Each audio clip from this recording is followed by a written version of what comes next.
Bob, a real pleasure to sit down and talk to you. It's my pleasure. Nice to see you in person finally. Well, same for me. Now, it's been, what, a couple of months since you announced that you were leaving the United States, renouncing your U.S. citizenship. So you've had a little time to reflect on that. How does that feel now? Well, since I got my tax bill yesterday, no, it's all good. It feels natural to me. This is where I was born. It's where I grew up. It's where I got my start in music and entertainment, and where all my family's from. My kids were all born here, so it's coming home, really. The part that I'm adjusting to is the leaving the United States, emotionally, intellectually, and physically. Now I have to think about when I go back. And not that they give me a hard time at the border, they don't. But I just have to think about the amount of time I want to spend there. I find myself yearning to come home when I'm away for more than 3 or 4 days. I was just away for almost a month doing Deep Purple again in Nashville, and really I was yearning to get back to this house, to Toronto. Now, you didn't just move back from the United States. You did, as I mentioned, renounce your citizenship. You symbolically, kind of metaphorically tore up your passport. So why did you do that? Why did you take that step? There's a couple of reasons. I think the most fundamental reason is I'm a kind of one partner person. I'm very monogamous in many, many ways. And when I'm working with you, you have my entire attention. When I live here, this community has my entire attention. Then the secondary thing is that I was beginning to not recognize the America that I chose, and starting to get disturbed about trends that were happening, social trends in the States, the divisiveness, the kind of level of anger and a kind of undercurrent of impending violence, and after a while you just started to feel really uncomfortable. Also, I felt like I didn't want to help to fund what I was beginning to feel was a bad direction for the country. And it's a strange thing to say, because it's not like America's been America the pure ever in its history. It's always had a little something going on that was, of questionable morality. But in its heart, it was a positive, a place that was aspiring to the moral high ground and to being the shining city on the hill. And I feel like lately it has lost that aspiration, and that now it just wants to be the richest guy on the block. And that I don't know how to identify with that. How do your American friends feel about the decision you've made? Many of them want to be adopted. No, but I mean, many of my friends are of similar sort of philosophy to me, and they're just confused, and they're feeling a little dispirited.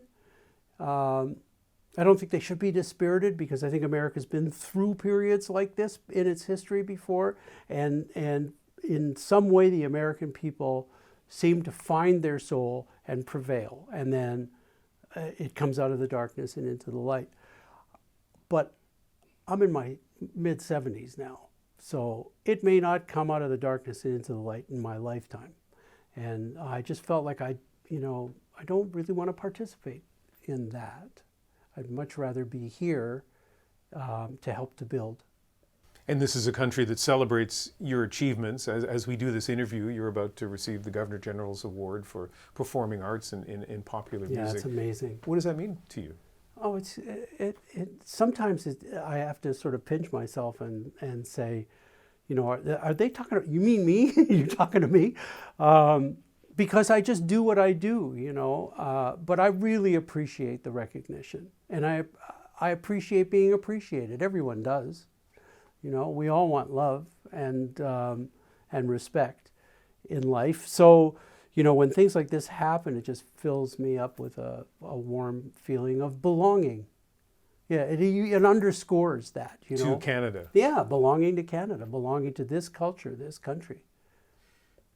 I mean, you shouldn't be surprised by honors like this. Just look at your musical resume. It reads like a Hall of Fame entry. And so let's talk a little bit about the music and Pink Floyd's The Wall. You were the producer on that. So we dug up a review from the Toronto Star from the time, 1979, I guess, and it wasn't very complimentary. The reviewer did not like the album, didn't think it was relevant. Yes. History has proven that reviewer wrong. Yeah. It is on many lists as one of the greatest albums of all time. I've had a few of those. Bad reviews? Oh my God. The first review for Destroyer was just devastating. And in fact, the reviewer said, I'm something like I've got a mind to go up to Toronto and punch Bob Ezrin in the nose on behalf of Kiss fans everywhere. Right? I mean, seriously. So, yeah, usually when the stuff first comes out, because it is a little bit of a left turn from where whoever I was working with was going at the time, because that's what they hire me for. They hire me for a course correction in most cases, or a new course definition, let's say. And so whatever we do tends not to be exactly like the last thing they did, and then people get upset. You know, hardcore fans are like, they wore blue jeans yesterday, I want them in blue jeans today, you know. 46 years later, though, the 46 years. I know, but the math it bothers me too. The Wall, as I say, it's listed on many, maybe all the major lists of greatest albums of all time. Why do you think it's endured? I think that it is a story of disaffection. It's a story, and in a way, it's almost a story of teenage angst and separation, and because we all know that those of us in the music business are eternal children, puer aeternis, that's it, and we're all Peter Pans. And so Roger's story, which is really what that is, it's really Roger's story, but we decided, it's funny because at the time I was saying, nobody wants to know about a 36-year-old rock star, Roger. And little did I know. But anyway, so we invented a Gestalt character. This is Pink. And Pink had a bit of Roger's history, but also a lot of the characteristics of most of the rock stars that we knew. And they are all, when people go into that business, they're looking for approval. They're looking for love in all the wrong places, one might say. And they're looking for validation because maybe as kids they didn't get that. So in expressing something that has to do with that, when the motivation is that you feel not validated, you feel not seen. So that's a condition that most teenagers go through naturally. Most human beings are lucky enough to grow out of it, and those of us who don't end up in the music business. So, that's it. I think it was a kind of a universal story. Beyond that, though, there's the music. There's just so last night I had the headphones on and I was listening to Comfortably Numb. And I wasn't thinking about all the bigger issues that you just raised about the album. It just sounds fantastic. Yeah, well, yes, it does. And there's no point in false modesty about it. We worked very hard to get it to sound that great. I had an amazing engineer in James Guthrie who was really good at getting sounds, but also we introduced a new way of recording because we started using multiple machines. And the original tracks, the bass and drums were done on a 16-track where everything else was done on 24. What does that mean? It means that they got a little more tape, a little more area for energized oxide to go from a sound into an electromagnetic impulse into little atoms that form on this piece of plastic, and then it goes from the atoms back to an electromagnetic pulse into a speaker and turns back into music. The more of those little atoms you get, the deeper the deeper the sound is, the more dense the sound is. So what we did is we recorded the 16-track. They got all those little extra atoms. We copied it to a 24 and put it away and never played the tape again until it was time to mix. And what does that mean? It means when you're doing records like this that last for months and months, and you're running that tape, running it over metallic heads, when you run plastic over a piece of metal over and over and over again, what happens? It wears, it softens. It polishes, and you polish those little atoms off, right? Yeah. So, so we didn't do that. So when it came time to mix again, there's one famous moment where we were doing Comfortably Numb, and I was out of tracks, and I had a 16-track master and a 24-track slave that had all the guitars and vocals and orchestra on it. The master had the bass and drums, and I had left on the 24-track was a mono-track copy of the drums. I needed one more track, so I said, erase the drums. And everybody's faces just turned white. They're like, oh my God, because what if it doesn't sync up? What if it doesn't work? And so we erased the drums, put that last track on, and then we locked up the machines, and the bass and drums that we'd been listening to in a mono copy for months, all of a sudden they were Technicolor, big screen, wide as you could imagine and deep as you could think. And the sound was so overwhelming that everybody in the room, I'm tearing up now, everybody in the room started to cry because no one could believe that anything could sound like that.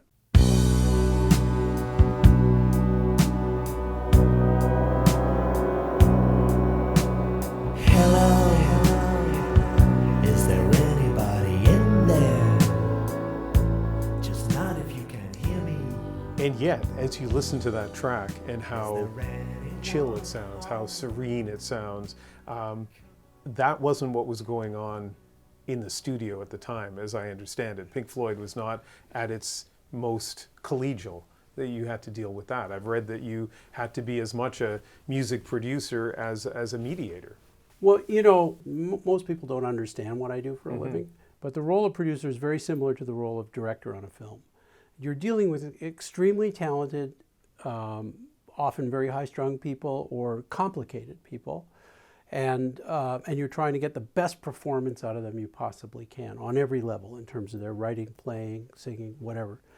So you have to deal with them as humans, as personalities. So there's a component of like psychologist to the role, and confessor and protector, and all of that had to happen. Yes, during the making of The Wall, this was the time at which Roger was sort of declaring what he perceived as his primacy within the band. And the story was, as I said, based on his life. So he had a very deep proprietary feeling about the whole story and the whole project. And he was resistant of input from the other guys to begin with.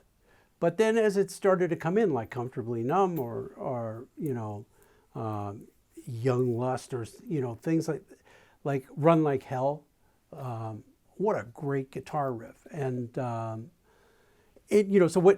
when these things started to come in, even though there may have been an initial resistance, the minute that it started to feel good or sound good, Roger was in. And there was a lot of laughter. Like, people think it was all angst and tears and stuff. There was a tremendous amount of laughter, kibitzing, messing around. There was a lot of schoolyard bullying from time to time. In what way? Well, Roger was very tough on Rick.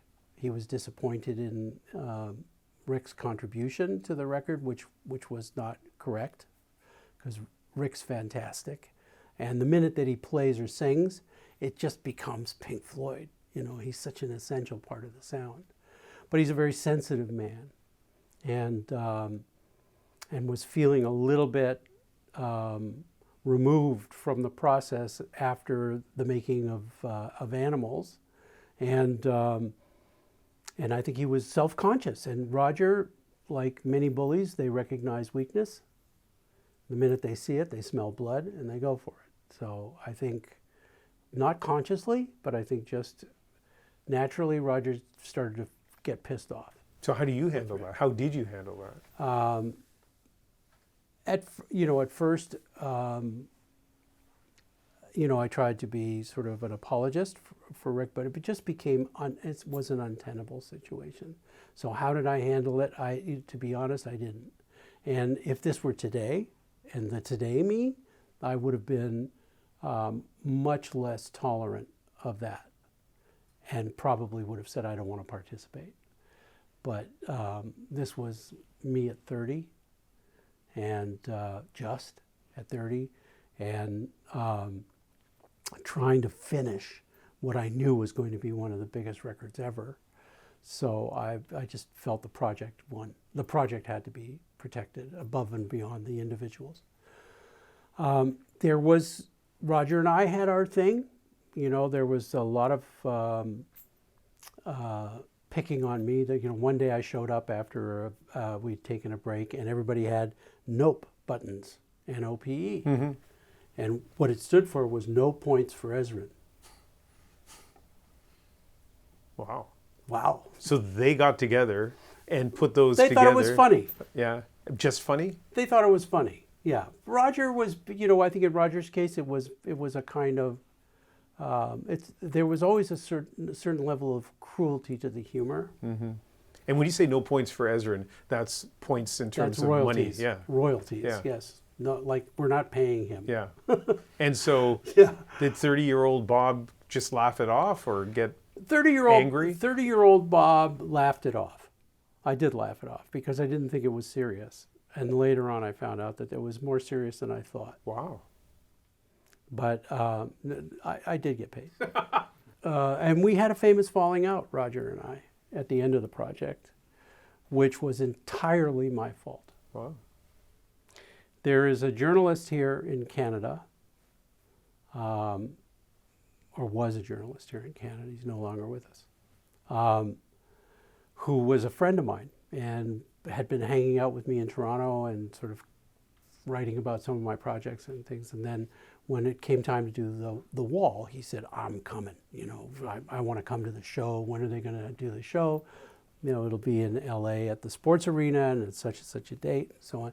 And a few weeks prior, he called me in my rent-a-house on Kings Road in Los Angeles and said, they're not letting me go. The magazine won't send me. And I'm dying. It's killing me. What am I missing? I had signed an NDA, and I said, I can't tell you. And he said, come on, it's me. It's just between us. Like, I'm dying. What am I missing? So while I was making dinner, I told him a little bit about the show. Next issue of Billboard came out, and it said, over dinner with Bob Ezrin, we learned, and said some things about the show. Roger went absolutely nuclear, apoplectic. And you know what? He had every right to. I was naive at that time. I didn't realize people would go to those lengths to get a scoop on a Pink Floyd record. To me, it was just, it was just us guys working. Yeah.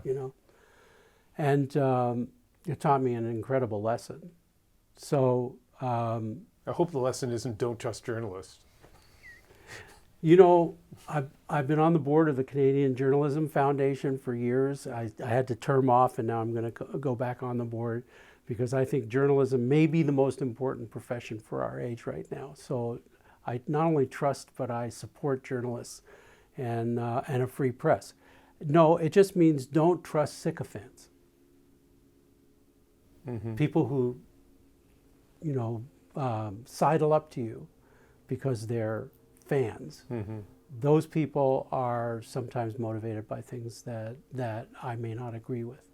So I don't. I have a natural kind of resistance to people who come up and tell me what fans they are. So Bob, tell me about the piano. Okay, so this is an 1898 Steinway A. So it's a little bit bigger than a parlor grand and a little bit shorter than a full-size grand. It's about 6 feet long, and it has a uniquely rich sound to it. It sounds like a big piano. but I've had this piano. I bought it from Paul Hahn Pianos here in Toronto. It was rejected by Glenn Gould as a practice piano. And Paul called me and said, you know, I got this great piano. Glenn Gould almost bought it, but you should probably get this.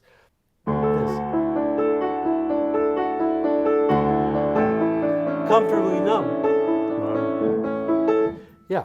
So pretty much everything that I have written or arranged somewhere ends up on this piano, you know, whether it's in the genesis of it or whether it's in the development of it. Let's move on to another album now, Kiss's Destroyer. So the teenage me bought that. The artwork is fantastic. The band was You were huge. the one. No, lots of people bought that album. Lots of people bought that album. Again, I mean, in that case, we're talking like 50 years ago that album came out. It still is being played in lots of places. Are you doing the math? Yeah. Yeah, but that's right? It is right. Yeah. It would be like 50 years. Wow. I know. And the thing is that like two tracks in particular, I was saying this yesterday to our producers, are like two of my favorite songs all these years later, and I don't think I'm alone. And they're so different. Beth, you know, the power ballad, and Detroit Rock City. I don't think Beth was a power ballad. Well, so you know what? I'm not going to tell the producer what I think it's it's a called. ballad. It's just a ballad. Yeah, there's no big rock and roll guitars. There's no drums. You're Think absolutely about it. right. Yes. Yeah, and it was such a departure for them, and It sure people thought I was out of my mind. That's why that kid wrote that review saying he was going to punch me in the nose, because they just thought it was heresy. Like, what the hell is he doing? You know, that we had this band that was cock and balls and, you know, appealed to 15-year-old pimply boys and all that stuff. But that was the point. That was the point. When I went to see them play live in Ann Arbor, Michigan, to 9,000 15-year-old pimply boys, there wasn't a single girl in the audience. And then we met in New York to talk about working together. And I said to them, I reminded them of an old 1950s movie, Marlon Brando movie called The Wild One, where he was the leader of a motorcycle gang and Lee Marvin was the leader of the rival gang. Lee Marvin and his gang, they were really dark. They were real bad guys. On Marlon Brando's side, yes, they were a motorcycle gang, but he had something. And of course, the girl in the town saw something in him and thought maybe she could fix him, you know. And a romance grew between them. So I said to those guys, right now, you're Lee Marvin, right? You're just everything that scares the girls of America. And I would like us to do something where you become Marlon Brando. Where you can still be bad boys, but there has to be an element of vulnerability, or you have to let them feel, the girls of America feel like maybe they could fix you. And so that's what we went for when Beth first came in. I thought that's, you know, there's a real opportunity there. And even Detroit Rock City, where Detroit Rock City is about the cock and balls of rock and roll, but it's also about the vulnerability of a kid who lives for it and loves it so much that he actually gives his life up on the way to try and see the show. Get up, everybody's gonna move their feet. Get down, everybody's gonna leave their seat. You gotta lose your mind in Detroit, Rock City. Get up, everybody. The story about Beth is that politically, it was always important that the drummer get at least one song. So we went through a bunch of songs that Peter Criss had, and this was something that he had written with a friend of his, and it was called Beck, B-E-C-K. I think about a girl named Becky. It was a little more jaunty. It was a little less sort of vulnerable. It was kind of like, screw you, you know, me and the boys, we're gonna go playing and all this stuff. So I said, may I, you know, do you mind if I take that home and play with it a little bit? And on that piano, right there, I sat down and I slowed the song way down, and I started to play that figure, the da da da da da da da da da da da da, and with a little bit of a walking bass, and it just felt like, you know, suddenly it was almost like a lullaby. You know, it just became this gentle, sweet thing, and then I tweaked the lyrics because I didn't want it to be about screw you. I wanted it to be about the singer being actually the one that was hurt.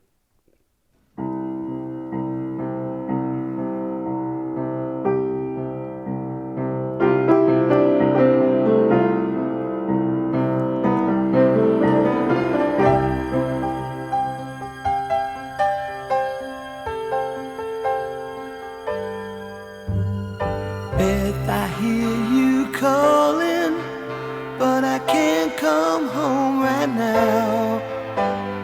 Me and the boys. What is it about your musical brain that you can co-write and produce two songs as different as those two songs are?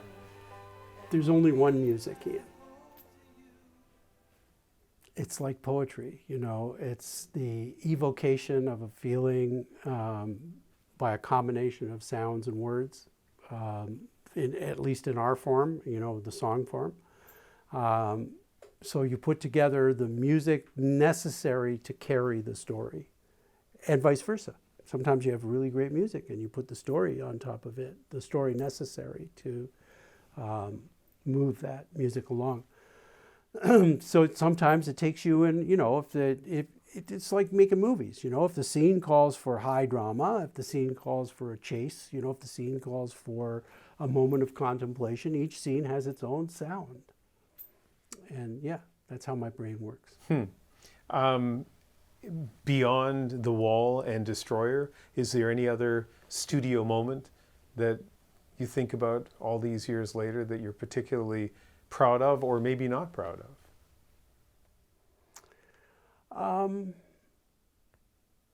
There aren't many moments, I can say, honestly, there aren't many moments that I'm not proud of or that I'm not at peace with.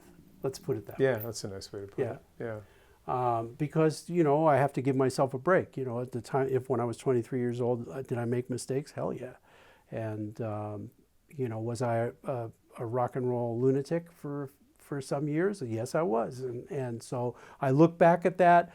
I choose not to regret it or to feel guilty about it, because that kid at that time in that job, surrounded by those people, couldn't have done anything else. I mean, obviously, because that's what I did, right? So, yeah, so there's not a lot of moments where I would go back and go, you know, gee, I really wish I hadn't done that. Mm-hmm. There are some parts of The Wall that I wish I hadn't done. Because there are some parts of The Wall that are almost neo-fascistic. And where I thought we were being, that it was satirical, that we thought we were sort of setting it up on a certain level. Now that I see Roger and how he's grown and what he's doing, I realize he wasn't kidding. We don't need no education.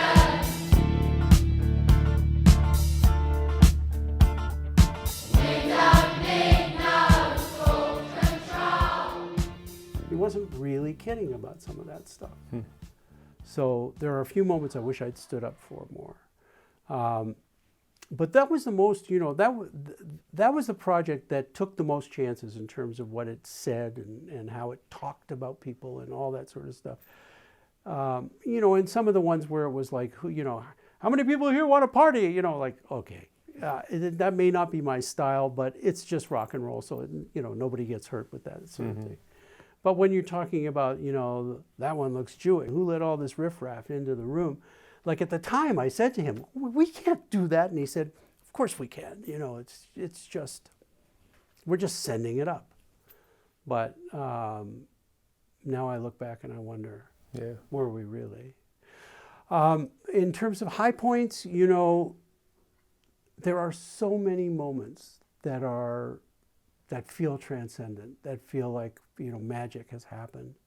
And you know, somebody opened, you know, a secret door, and you suddenly see the golden garden, you know, and you're just overwhelmed with the beauty of it and the power of it, and you start to vibrate or cry. Yeah. Sometimes there were so many of those. Okay, so as a listener of music, I wonder that often. I'll listen to something and I'll think, what was that moment like in the studio when they did that? Can you give me an example? Well, how about the solo on Comfortably Numb, the first solo? I have been incorrectly quoted as saying that the second solo was a first take. It was not, and I wasn't even there when he played it. I was doing vocals with Roger in a different studio, but I was there for the first one. And the first time that he strapped on that Strat and played along with the track, he played pretty much that exact solo, like first take, first time. And I did get tears in my eyes. It just blew me away. Like, it's so majestic and so melodically perfect, and so served the story, you know, in a way that just regular orchestration or other things like that could never have done. It was one person expressing, you know, the exquisite, sometimes painful glory of that moment of transcendence, you know? So, yeah, I mean, when that happened, like, I thought I'd sort of seen the promised land.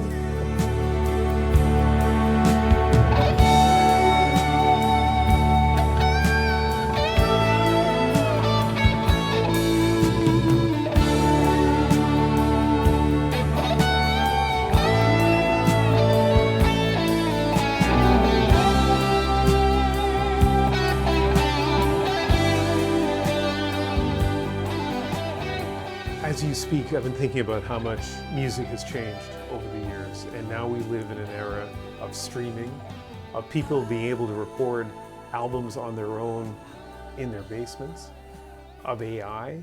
What do you think of where music is today?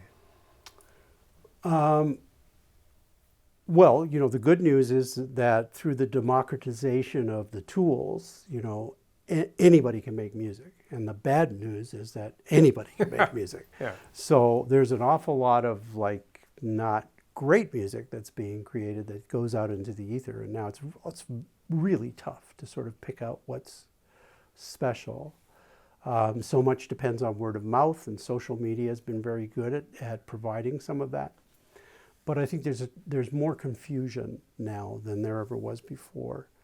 And there is more repetition, because it is human nature to emulate, you know, to have heroes and want to dress like they dress and do what they do and sound like they sound. And in the earlier days, it was very tough to get a record released, like really tough. So you not only had to go past that stage of emulation into the stage of realization and actualization, you know, to becoming yourself, but it had to get so good that somebody at the top of this massive pyramid, somebody way up there would put the money down for you to record it in a studio because it was so expensive to do, and then put it out. Now, because you can make a pretty good facsimile of good music like that, and there's no barrier to entry. You can put it up on Spotify. So a lot of people don't actually go through those processes. They don't think they have to. And so we're not seeing as much in the development of musical talent as we used to see. Things are coming much faster. They are much less, this is my opinion. This is old guy talking. But in my opinion, much less realized than they would have been if that person had just been allowed to grow for a little bit longer and encouraged, sometimes cajoled into do better. I think it would be of a higher quality. I'm curious about how you feel about CanCon, Canadian content, something that was brought in the 70s, kind of a very bureaucratic thing. That Yeah, I was there. All radio stations, when radio stations were of primary importance, Yeah. had to play about 30%. 35. Yeah, Canadian Yeah. music. How do you feel about that? Well, you know, I was there when Richie York was championing the concept of Canadian content. Look, this was a period of time when all the big hits were coming from America, all the, or some from Britain, Europe, yeah. from Britain. Canada being effectively an 8% market within North America, and also strung out along 5,000 miles of border, sort of thing. There's the American in me coming back. It just made it really tough for anything to percolate up. Now, sometimes that's a really good thing, because it means you've really got to work your ass off to compete. And you have to be much, much better in order to get through. But the barriers to entry were just so imposing and so restricting that it sounded at the time like a good idea. Okay. We all know we got really great musicians, and I particularly know because I grew up on Yorkville Avenue here in Toronto, which was the Yorkville Village, where every door was a live club with people like Joni Mitchell, playing live, Neil Young and Rick James in a soul band, Mars Bonfire and John Kay in a rock band, that became Steppenwolf, and all this talent was happening on one street in Toronto, and yet, at the time, those people couldn't get played on radio. When CanCon came in, then they had to look for them. At first it was really tough to find 35% Canadian content that was any good. So guess who got played a lot? And so it was like that, where the top Canadian bands, who one could argue would have broken through anyway, were the ones that sort of dominated the Canadian airwaves. I think somewhere in there is the right formula. Somewhere in there is the appropriate attention paid to Canadian culture, Canadian cultural artifacts, music, film, books, theater, and dance, like all that stuff, and fine art too. Somewhere in there is a way to engage Canada in its own culture, and whether it's 35% CanCon. Now, I don't know, but it's academic now because people, everything's available to everybody all the time. We've talked a lot about the past. Let's talk about the present now. And you're still a very busy man. Yeah, I haven't been found out yet. I'm just in the middle of yet another Deep Purple album under the heading of Some Guys Never Learn. We're still doing it. And another Alice Cooper project. We just finished... could you hand that to me? We just finished the first Alice Cooper album, first Alice Cooper band album in 51 years. Wow. Called The Revenge of Alice Cooper.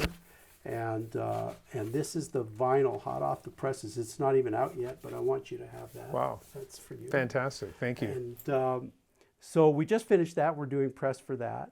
I'm just starting a project with the Jayhawks, who I have a particular love for. I did their album Smile 25 years ago. Wow. And it was, that was a very important time in my life, and a beautiful experience. So it's really great that we're getting together again. It's kind of, for them, it's a reunion as well. I'm not just doing reunions, I'm interested in doing all kinds of stuff. So there's also some television, there's some, film-related projects and live entertainment projects.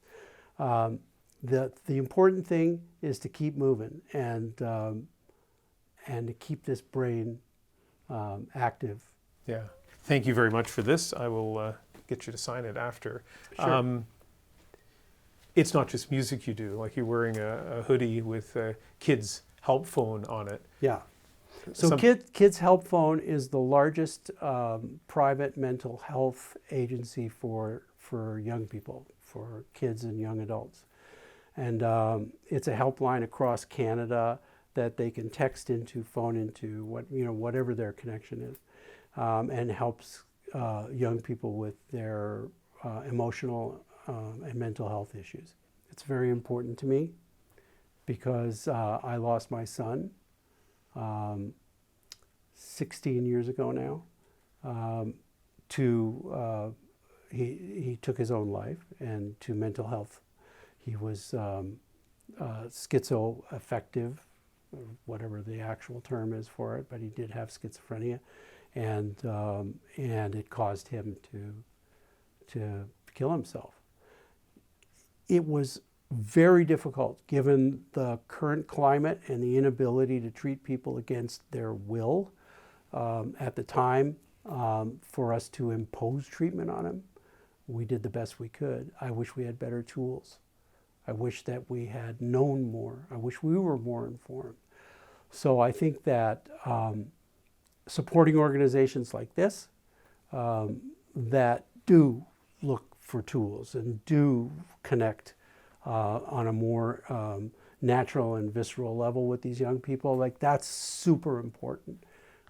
And there's a music connection here. The only record that you have up on the wall in this room is connected to Kid's cell phone. It's What I Wouldn't Do and North Star Calling, which is the theme song for Kids Help Phone's money raising campaign to help to upgrade their systems. At the time, they were getting 20,000 calls a day, and some kids were being left on 9-minute holds.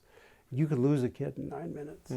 So they needed the money to develop more staff, more systems, use AI for to ensure that when a kid called, they were instantly heard from, instantly dealt with, and that the people that were dealing with them were very well trained. And we did it with 53 or 54 young Canadian artists. Pretty much everybody you can think of participated, gave of their time. We shot it and recorded it in Toronto, Montreal, Los Angeles, Nashville, Vancouver. I mean, it was quite, it was a big production.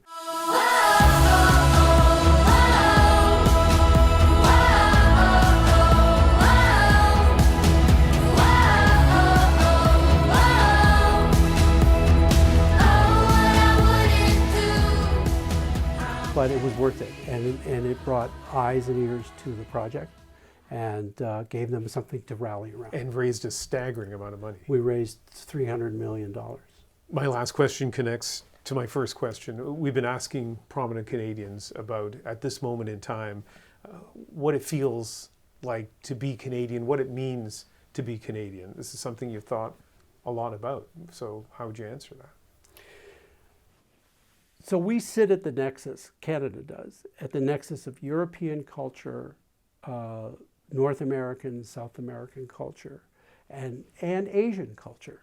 They all intersect in one spot, Canada. And we are made up of nationalities from all over the world who we celebrate. We're not a melting pot. We don't want everybody to be the same. We really celebrate each other's differences and each other's characteristics and qualities. My dad, who was a great scientist, used to say that the strongest systems are heterogeneous systems, and that inherent in a homogeneous system is a weakness. Anyway, so we are a heterogeneous society that celebrates that. We take the best of each other, and it all comes together into this kind of soup of culture that changes from the west to the east every couple of 100 kilometers. There's the Canadian now. Every couple of 100 kilometers, we get a new look, a new taste, a new sound, a new feel, and all of that rich tableau equals Canada. That equals Canada. I don't know any other place on earth where you can go and have that. You go to England, it's England. And yes, there's the Midlands, and there's the North, and there's the, Southwest and all that stuff, and each of them have their own dialects, but it's England. And it's got English traditions and English things that just imbue the country with its personality and culture. In Canada, we have many Canadas all the way across. And what makes us strong is that all those many Canadas go into one Canada. It's one country with all of these different people all rowing in the same direction, one hopes. Well said. It's been a real privilege to sit down with you, and it's been great talking to you. Thank you so much. Thank you. It's great.